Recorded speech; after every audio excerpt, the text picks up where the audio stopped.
بسم الله الرحمن الرحيم. تريد حفظ القرآن الكريم وأنت كبير، بعد 30، بعد 40، بعد 50، بعد 60، حافظ على هذه القواعد 4: قلل وأكثر وحافظ وداوم.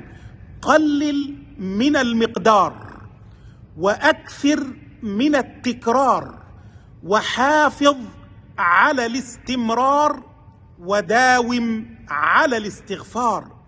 قلل من المقدار المحفوظ، يعني لا تحفظ في اليوم صفحة أو نصف صفحة أو ثلث صفحة، إنما احفظ كل يوم حتى ولو سطرين أو 3.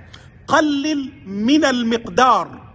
رسولنا الكريم صلى الله عليه وسلم قال: خير الأعمال إلى الله أدومها وإن قل. إذن 1: قلل من المقدار. 2: وأكثر من التكرار. كرر ثم كرر حتى تحفظ ويثبت الحفظ إن شاء الله. 3: وحافظ على الاستمرار. اجعل هذا الحفظ كل يوم كالطعام والشراب والصلاة، وإن صليت بما حفظت يكون ذلك أفضل. 4: وداوم على الاستغفار.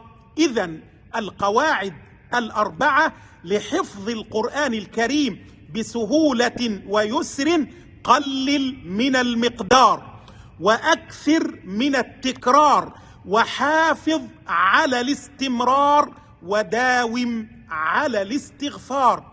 إن فعلت ذلك مع النية الصادقة والعزيمة إن شاء الله تبارك وتعالى سوف تحفظ القرآن الكريم في عدة سنوات إن شاء الله. إن استطعت أن تنشر هذا المقطع ما استطعت فافعل، فلو كنت سببا في حفظ شخص واحد للقرآن الكريم هذا خير كثير، خير لك من الدنيا وما فيها، والدال على الخير كفاعله. والسلام عليكم ورحمة الله وبركاته.